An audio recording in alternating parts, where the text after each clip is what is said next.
Whether through unadulterated boredom or intense self-hatred, I have taken on another sewing project. Hi guys, welcome back. So yeah, I didn't know how this was gonna go today. I didn't expect to be making this video today. I expected to be making it several days to a week down the road, but here we are. We're doing this today. So get comfy and let me tell a story about how it all began. About a year ago, when I first started looking at Selkie and shopping there, I noticed the Venus print, which I absolutely adored. Now at that time, and at the time of making this video, I've only ever seen that print in 3 dresses. The Ritz gown, the Moonlight dress, and the Dream Girl dress. That's all I've ever seen in this print. So I kept hoping that maybe they would come out with other styles in that print, a puff dress or a French puff, but I never saw it. I ordered the Ritz dress and I loved it, and if you want to see that review, you can check my channel because it's a gorgeous dress, but it's a gown, and I don't have that much use for gowns, but I really wanted to wear this print out, you know, to like wear it around. So I started thinking about ways that I could make a more practical version of this dress. If they weren't going to come out with something new, then I considered buying a bunch of dupes and then using the fabric to create something of my own. And I did buy a Venus print dupe, which you can also see on my channel, but there really wasn't enough fabric for me to make anything that I had in mind. However, that dupe is going to come into play in this video, so keep it in mind. Since it was starting to look like there weren't going to be any other versions of this dress, I decided to buy a Ritz gown and tailor it. Unfortunately, it took me way too long to make up my mind, and the Ritz gown went out of stock. Now, I kept my eye out on resale sites for it, but one never turned up. So my next thought was that perhaps I would buy the Dream Girl dress and then try to tailor it myself. Now, if you look at the Dream Girl dress, you're going to notice that it not only does it run larger than most Selkies do, you can tell by the model that it's quite a bigger, baggier fit. This doesn't work for me. Baggy clothes just don't work for me. I get swallowed up in them. They work for some people, they have the right body for it, and I don't. So I felt like the Dream Girl dress was going to be my only option for tailoring. While I was waiting and saving, a wonderful thing happened. I saw the Dream Girl dress pop up on a resale site at a hugely reduced price. I feel like it was over $100 off the original price. That was perfect, because when I'm going to cut up a dress, I don't like to pay full price for it. So I bought the dress at this huge discount. I will note that it was one size larger than I wear, just one size. However, because this dress runs big, it was actually, even though it was one size bigger, it was actually really big. So I knew that there was going to be some work involved, but I figured what's the difference between tailoring it from a little bit big to even bigger? Like this, it's all going to need to be taken in. So I decided to buy it one size big and do the work. So as you can see, this is how the dress fits. Now, it is obviously one size big, but even being one size big, I'm swimming in it. Like, it's way too big. So you can see it's going to take a lot of fabric to take this in. The first thing that I knew I wanted to do was to remove the sleeves and then to change the style and replace them with more of a puffy sleeve. I did cut up my Moonlight dupe and use part of that sleeve to create these sleeves. It's kind of a cheat, but I'm not sorry. It saved me a ton of work, and I think it looked pretty good. First, I pinned the sleeves all the way around so that this organza wouldn't slide around and I wouldn't have a really messy, uneven cut. Then I left myself a little bit of room to fold that edge under so that I wouldn't have a raw edge there. After that, I did something similar when I cut the sleeves off the Moonlight dupe, so I left myself a little bit of room so that I could fold it over and create a seam that would be hidden because I don't want any raw edges. Then I needed to take out the elastic before I sewed that seam, and this would allow me to stretch the sleeves to fit the inside armhole for the dress.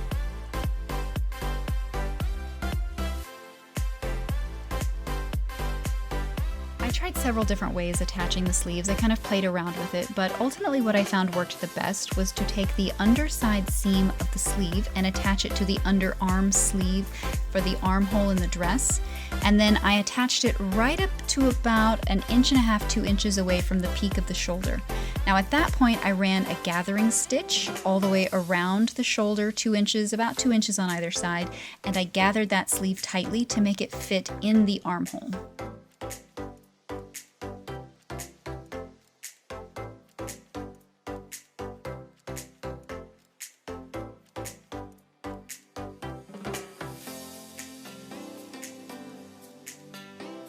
The next thing that I wanted to do was take in the bodice and the waist so that it was more fitted.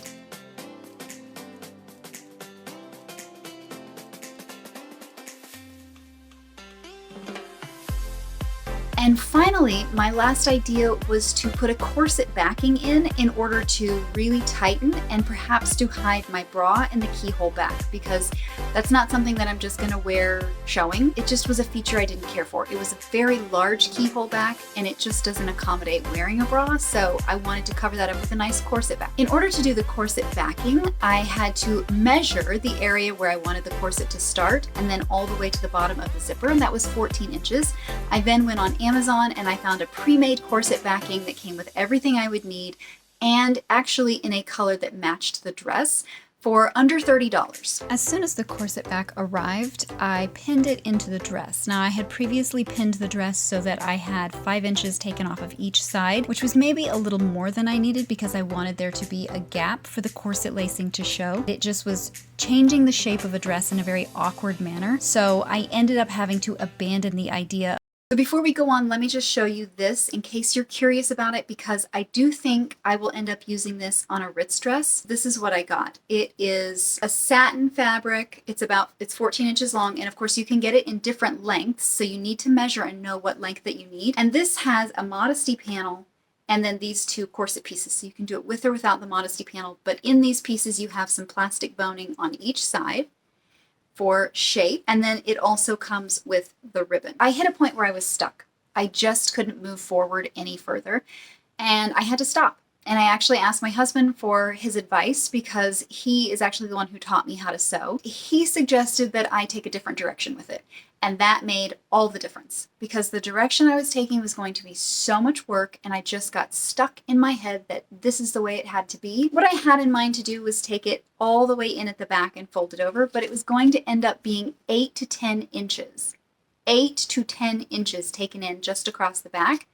He suggested that instead of doing that, I take in a couple of inches under each arm and then a couple of inches on each side of the back. And that was evenly distributing the fabric so that you didn't have this huge change, which is going to require a lot of cutting and a lot of altering. And these small changes ended up being the best route. So I'm incredibly thankful to him for that. You know, this is one of those things no one ever told me when I was young and dating, but one of the real perks of being in a long-term relationship is the sewing tips. I took the corset backing out, I removed all the pins, and basically started from scratch. I went through and measured a couple of inches underneath each arm and a couple of inches at either side of the back. I pinned, sewed that together, and it was so quick and so easy.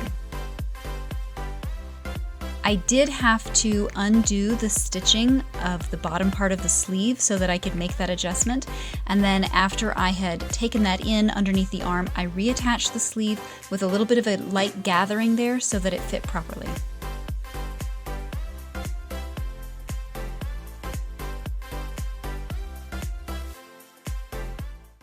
So I have the finished dress with me right here. We're going to try it on and see how it looks.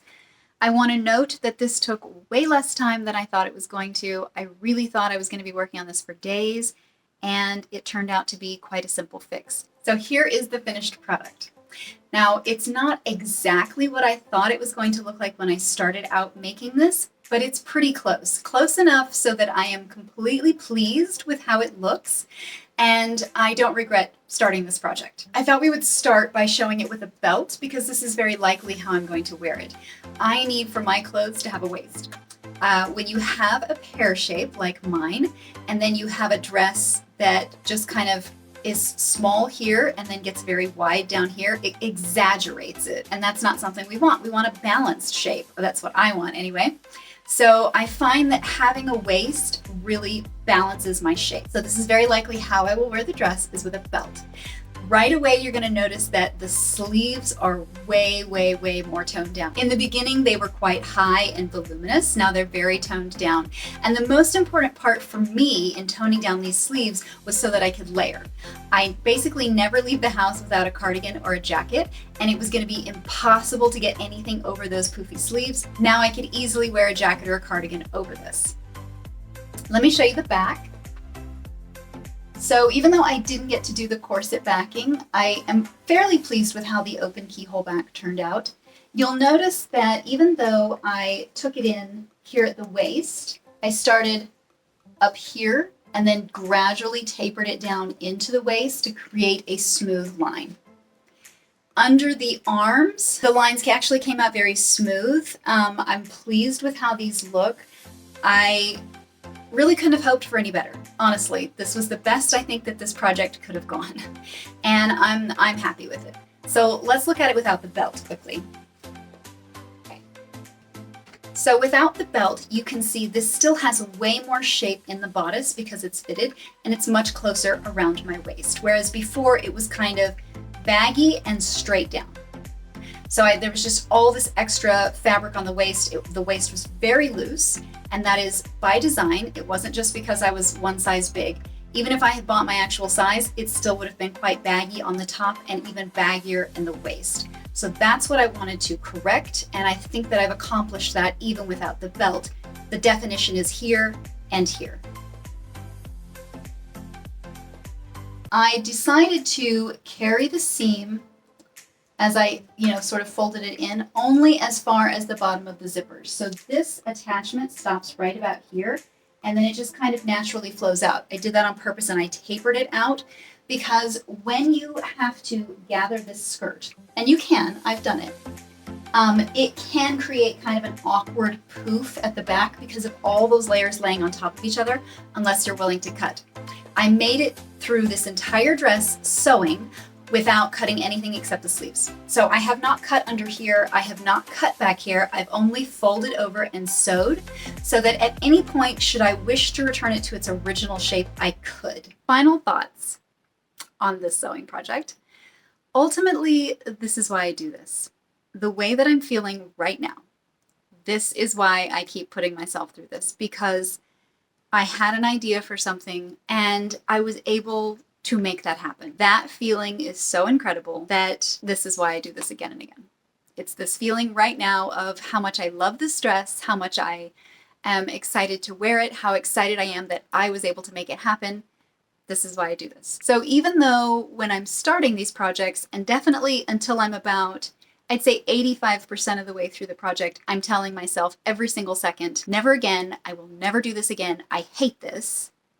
When I get it done, I love it, and then I have to do it again. So probably there will be more sewing projects on the way. Thank you so much for joining me for this video. I hope that it has either inspired you to work on a project of your own and unlock the potential in a piece of clothing that you know is there, or that it has encouraged you to go to a professional tailor, spend a little bit of extra money, and transform something that you like into something that you adore. I don't know about more videos on the way, guys. I'm kind of winging it right now, but hopefully I will see you soon.